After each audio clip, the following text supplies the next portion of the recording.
Assalamualaikum Bre, selamat datang kembali di Guru Gembul Channel. Sekitar 1 abad yang lalu terbitlah sebuah buku yang dianggap sebagai buku babon, buku induk dari semua teori konspirasi tentang elit global dan Yahudi. Buku itu disebut sebagai The Elder of Zion atau Protokol The Elder of Zion. Buku itu berisi tentang 24 pasal bagaimana caranya menguasai dunia dan menempatkan mereka di bawah kekuasaan dan hegemoni orang-orang Yahudi. Serem sekali. Buku itu sebenarnya sama ilmuwan zaman sekarang itu sudah diklaim sebagai buku palsu, buku bohong, sekedar teori konspirasi saja. Bahwa apa yang terjadi di dalamnya itu sama sekali tidak benar dan tidak ada kaitannya dengan Yahudi dan seterusnya dan seterusnya. Dan sejauh yang saya ketahui tidak ada satupun akademisi di dunia yang percaya bahwa buku itu nyata. Tetapi walaupun demikian, buku itu sampai sekarang masih beredar luas, bahkan masih dicetak berulang-ulang di berbagai kawasan dan wilayah. Kenapa seperti itu? Karena yang menarik dari buku itu adalah bahwa buku itu sangat relevan dengan realitas hari ini. Jadi kalau itu dianggap sebagai buku konspirasi dan itu bohong, kenapa realitas yang terjadi dewasa ini itu persis sama seperti apa yang terjadi di dalam buku itu? Salah satunya di pasal ke-17 diceritakan oleh orang-orang penulis itu bahwa orang-orang Yahudi akan berusaha sebisa mungkin untuk menghancurkan reputasi dan kredibilitas kalangan agamawan non-Yahudi. Jadi orang Kristen, orang Islam itu akan hancur kredibilitas ulama-ulama di antara mereka. Begitu. Dan itu sebenarnya by design. Ada yang mendesain seperti itu. Siapa? Yaitu orang-orang Yahudi itu. Nah, sekali lagi saya katakan buku ini oleh para ilmuwan dianggap hoax, tapi pada bagian itu diantaranya, di antara 24 pasal itu, nomor 17 itu cocok dengan realitas hari ini di Indonesia dan di seluruh dunia. Dimana misalkan di Indonesia, ulama-ulama banyak yang tidak bisa bertahan lama di depan para netizen, di depan masyarakat. Mereka dijungkalkan dengan cara yang menyakitkan dan cenderung untuk membuat stres. Misalkan A'agim memberi inspirasi kepada jutaan manusia di Indonesia untuk melakukan hal-hal yang baik. Kemudian reputasinya dijatuhkan. Kemudian ada Yusuf Mansur yang mengajak orang lain untuk bersedekah dan berinvestasi akhirat. Reputasinya dijatuhkan. Kemudian kita juga mengenal misalkan Ustadz Solmed. Kemudian kita juga mengetahui beberapa ustadz-ustadz dari kelompok sunnah atau biasa disebut sama masyarakat itu Wahabi gitu ya. Itu dijatuhkan juga. Kemudian kita mengenal yang sekarang yang terbaru itu adalah Gus Miftah. Tokoh yang dulu diacungi jempol karena berani berdakwah masuk ke tempat-tempat yang oleh masyarakat dianggap kotor dan dianggap menginspirasi, sampai Pak Deddy bisa masuk Islam dan menjadi dimentori oleh beliau dan seterusnya dan seterusnya. Sekarang beliau dicemooh habis-habisan, karakternya dibunuh, reputasinya dihancurkan, dan semua aib-aibnya dibongkar kembali ke publik. Apakah ini by design? Mengingat kok kalau agamawan gini lagi ya. Apakah kalau misalkan by design ini berarti adalah gara-gara peran media-media yang mengompori masyarakat dan netizen untuk mengarahkan pada satu hal, dan media yang dimaksud itu adalah media buatan Yahudi dan dikelola oleh orang Yahudi sehingga memang sengaja seperti itu? Atau secara inherent memang ada masalah pada ulama-ulama kita di Indonesia? Di episode ini kita akan bahas apakah yang sesungguhnya terjadi terkait dengan reputasi ulama yang dijatuhkan berkali-kali. Simak videonya, yuk kita bahas.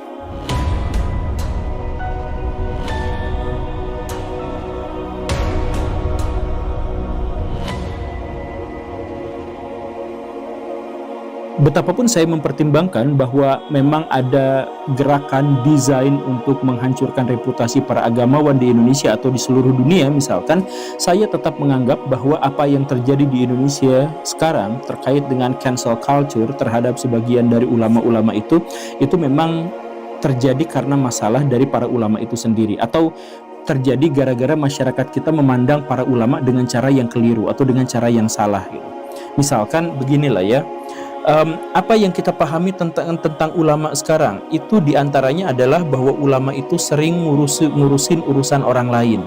kamu harus gini ya, kamu harus gitu ya, kamu kok begini, rumah kamu kok begitu, pakaian kamu kok begini, kamu kok kebiasaannya ngerokok dan sebagainya. Itu kebiasaan dari sebagian dari agamawan atau ulama kita. Kemudian yang kedua adalah menghakimi orang lain. Kamu tuh liberal ya, kamu tuh Zionis ya, kamu tuh pro terhadap ini ya, kamu tuh pikirannya ateis ya, kamu tuh kan nggak seperti ini, begitu kan ya. Padahal siapa dia juga gitu ya, tapi dia suka menghakimi orang lain yang menurut dia memang layak dihakimi gitu. Kemudian selalu mengarahkan pikiran orang lain pada satu arah gitu. Hati-hati, kamu jangan mikir kayak gitu ya, mendingan mikirnya kayak gini. Hati-hati, kamu jangan ikut pengajian ustadz itu ya, nanti kamu begini gitu ya, diarahkan. Kemudian karakteristik berikutnya itu adalah sering memberi label. Ya tadi itu, kamu tuh labelnya komunis, kamu tuh labelnya liberal, kamu tuh seperti orang Syiah, kamu tuh seperti pendukungnya Ade Armando saja, kamu tuh jadi dibikin label dulu gitu. Dan yang terakhir kemudian adalah mengingkari ajaran agamanya sendiri gitu. Ya kadang-kadang misalkan mereka mengajarkan kita untuk berpikiran bersih dan berkata-kata bersih, tapi kan mereka sendiri kata-katanya sering jadi racun gitu ya, sering toksik gitu ya. Kemudian mereka mengajarkan untuk ikhlas dan sebagainya, tapi mereka itu kadang-kadang marah-marah kalau nggak dikasih amplop buat ceramah gitu dan lain sebagainya. Ini adalah fenomena-fenomena. Nah, fenomena-fenomena ini kemudian berakumulasi menjadi dendam kesumat yang tidak disadari oleh masyarakat secara kolektif. Jadi masyarakat sebenarnya tidak suka, masyarakat sebenarnya risau dengan fenomena-fenomena yang seperti ini, tetapi mereka tidak berani melawan. Karena apa? Karena orang-orang itu yang kita sebut sebagai ulama atau yang mengaku sebagai ulama, tidak semua ya, tapi orang yang mengaku sebagai ulama itu menganggap dirinya sendiri sebagai orang yang memiliki otoritas terkait dengan surga dan neraka, otoritas terhadap pahala dan dosa. Bahkan banyak di antara mereka yang kalau tidak sesuai dengan pemikiran saya, tidak sesuai dengan pemikiran kami, berarti itu sesat. Nah kan, jadi dia itu benar-benar memonopoli kebenaran gitu. Nah, jadi orang-orang yang seperti itu sebenarnya membuat sakit orang-orang, masyarakat, membuat resah. Cuman kita tuh gak berani ngelawan mereka gitu, karena otoritas itu gitu. Jadi ibarat seperti ada bara dalam sekam yang secara fenomena menjadi perasaan yang dimiliki oleh orang-orang di Indonesia, tetapi mereka tidak berani menyuarakannya. Makanya mereka nunggu kalau ada satu aib kebuka sedikit aja, kalau misalkan ada ulama yang keceletot sedikit saja, mereka langsung hajar habis-habisan gitu. Karena sebenarnya kebencian mereka itu sudah tertanam sejak lama dan berakumulasi di dalam hati gitu. Ini mah teori saya ya, teori kenapa banyak sekali ulama-ulama di Indonesia yang mendapatkan kehancuran gitu. Reputasinya dihabisi ya karena mungkin gara-gara itu. Dan kenapa harus seperti itu? Saya kemudian berpikir bahwa ini terjadi gara-gara ego manusia. Jadi manusia itu punya ego, dan ego manusia itu tinggi luar biasa sebenarnya. Dan jadi kalau misalkan ada orang yang menyentuh titik bagian ego itu, maka dia akan sakit, akan marah-marah gitu. Nah, banyak di antara para ulama ini yang langsung nyenggol titik paling ego manusia itu. Banyak ulama-ulama atau yang diklaim sebagai ulama itu selalu menghakimi manusia pada titik ego itu. Misalkan, banyak di antara ulama-ulama itu yang langsung to the point untuk nyindir atau ngelabrak atau menasehati di muka umum kalau misalkan ada orang yang tidak sesuai dengan kriteria dan karakteristiknya. Misalkan ada perempuan tidak berhijab, itu langsung ditodong. Kapan berhijab? Kamu kok gini-gini terus? Gerah ya, gerahnya di dunia itu gak seberapa dibandingkan dengan panas api neraka. Pakai hijab ya. Nah, ini sebenarnya walaupun si perempuannya nanti manggut-manggut dan iya itu sebenarnya masuk langsung ke ego dan membuat dirinya sakit gitu. Sebagai manusia yang egois gitu. Itu pasti langsung seperti itu. Makanya kalau misalkan Baraya lihat di Indonesia itu pakai kerudung, pakai jilbab udah menjadi fenomena, tapi kok tetap maksiat gitu. Ya karena sebenarnya mereka tidak ingin benar-benar pakai kerudung. Mereka pakai kerudung itu sebenarnya sambil membawa perasaan bahwa saya pakai kerudung ini karena takut dipersekusi sama perempuan-perempuan yang lain, sama ustazah, sama kiai. Kamu kok nggak pakai kerudung? Teman-teman kamu udah pakai. Nah itu kan sebenarnya sama seperti Baraya ditanya, kapan nikah, kapan punya anak, itu kan sebenarnya tidak nyaman. Nah demikian pun dengan perempuan-perempuan yang tidak pakai hijab. Ya saya tidak mengingkari bahwa perempuan itu wajib pakai hijab dalam agama Islam, saya tidak mengingkari itu, tapi ini dalam metodologi atau metode yang digunakan oleh para ulama itu sering masuk langsung ke dalam jantung hati gitu, bikin sakit hati gitu. Atau misalkan pegawai bank, coba kamu tuh jangan itu, kamu kok tega sih ngasih makan anak istri kamu itu dengan hasil uang riba. Itu pegawai bank kan dizolimi ya, maksudnya langsung disentuh egonya gitu. Kemudian misalkan Pegawai asuransi juga diperlakukan seperti itu. Musisi, hati-hati ya, musik haram. Kapan kamu hijrah, jangan lagi main musik seperti itu. Kemudian penyanyi, jangan, hati-hati menyanyi itu nanti seruling iblis dan sebagainya. Seniman yang melukis, hati-hati, itu kan haram dalam Islam ya, tidak boleh. Yang ngegambar anime, hati-hati, jangan yang seperti itu ya, nanti begini. Jadi semuanya dihakimi. Petinju, itu haram dalam Islam, tidak sesuai dengan syariat Islam. Pelukis, pematung apalagi, itu haram ya, tidak boleh sesuai dengan syariat Islam. Jangankan mabok baraya, cuman ngerokok doang pun, aduh, itu kan sebenarnya perbuatan yang tidak baik. Itu rokok kan begini begitu dan sebagainya. Ibu melahirkan dengan cara sesar, itu juga dihakimi. Wah, berarti ibu harus diruqyah karena itu di situ janinnya itu begini dan begitu gitu. Jadi orang mau menjalankan ajaran agamanya itu dihakimi habis-habisan, full dari awal sampai akhir, dari atas sampai bawah, dari depan sampai belakang. Baraya mau jadi tukang apa itu dihakimi sama orang lain, sama orang yang mengaku ulama itu. Nah, jadi sekali lagi ya, walaupun perkataan itu, singgungan itu, plesetan itu, atau sindiran itu sebenarnya tidak benar-benar penuh penekanan dan penuh ancaman, tapi itu nyakitin. Sama seperti yang tadi saya katakan, ketika ada orang yang tiba-tiba nanya, kapan kamu nikah? Ya emang urusan kamu apa sih kalau misalkan saya nikah sama enggak tuh gitu. Kan kamu juga belum tentu ngamplop ke saya gitu. Kan gitu ya. Jadi ego manusia itu sering disakiti oleh kelompok-kelompok ulama itu, dan ego itu menjadi lebih marah lagi ketika sebagian dari ulama-ulama itu atau yang mengaku sebagai ulama-ulama itu justru melakukan kejahatan yang sama atau bahkan lebih besar dibandingkan dengan kejahatan yang dilakukan oleh mereka sendiri gitu. Jadi misalkan ada sebutan lah, bermusik nggak boleh, tapi menggal orang pakai takbir boleh. Kan ada yang mengatakan seperti itu gitu. Ya karena keresahan hati mereka itu gitu. Jadi orang-orang yang suka menghakimi kita ternyata mereka lebih berdosa daripada kita. Seperti misalkan ya, Departemen Agama. Itu kan banyak latarnya santri-santri, tapi itu salah satu sarang koruptor terbesar di Indonesia. Iya kan? Kemudian pesantren misalkan. Jumlah pesantren di Indonesia jauh lebih sedikit daripada jumlah sekolah di Indonesia. Tetapi yang banyak menghiasi berita-berita media massa terkait dengan kekerasan seksual, terkait dengan homoseksual, terkait dengan bullying dan persekusi, terkait dengan kotor, terkait dengan adanya maling di sana dan lain sebagainya, itu pesantren. Padahal jumlahnya jauh lebih sedikit daripada sekolah. Artinya apa? Artinya intensitas sesuatu yang buruk di sana itu jauh lebih besar lagi gitu. Ada banyak orang-orang baik-baik masuk ke pesantren dalam kondisi tidak merokok, keluar dari pesantren jadi ngerokok, membantah orang tua, kemudian mengatakan bahwa orang tuanya begini. Tidak semuanya, tapi banyak kan yang seperti itu gitu. Nah, kalau misalkan kita lihat dari statistik, itu kan tidak bisa diingkari gitu. Kemudian banyak ulama-ulama yang kata-katanya tuh kasar luar biasa, menjelekan, pakai bahasa yang paling sadis, ya seperti yang kasus kemarin Gus Miftah itu dan lain sebagainya gitu. Kemudian mengklaim bahwa dirinya itu adalah agama gitu. Jadi kalau misalkan mengkritik dirinya berarti mengkritik agama gitu. Ada yang seperti itu. Dan kemudian banyak bahkan di antara mereka yang suka bikin ajaran-ajaran palsu, mengubah ajaran Islam, bahkan menciptakan dan menyebarkan hadis-hadis palsu atau hadis-hadis doif gitu. Nah, fenomena-fenomena seperti ini tentu saja membuat kita tuh menjadi sakit hati gitu. Di satu sisi kita dihakimi, ego kita dijatuhkan sejatuh-jatuhnya oleh seseorang yang melakukan tindakan kriminal dan melakukan pelecehan itu jauh lebih besar gitu. Kelompok yang mengaku sebagai ulama itu banyak di antara mereka yang melakukan itu, sehingga walaupun banyak sekali ulama-ulama yang lurus, yang baik, yang tulus, tapi ketika mereka sama-sama dilabeli sebagai ulama atau agamawan, maka kita sama-sama menyerang mereka. Ketika ada yang salah dari mereka, kita langsung hujat habis-habisan. Jadi misalkan ada tokoh ulama lurus, baik, tapi hanya gara-gara dia dilabeli ulama, dan kemudian ada ulama lain yang gini, ya akhirnya habis gitu. Sama seperti kelompok Habib gitu. Ya kan nggak semua Habib yang nyeleneh gitu, yang nakal gitu.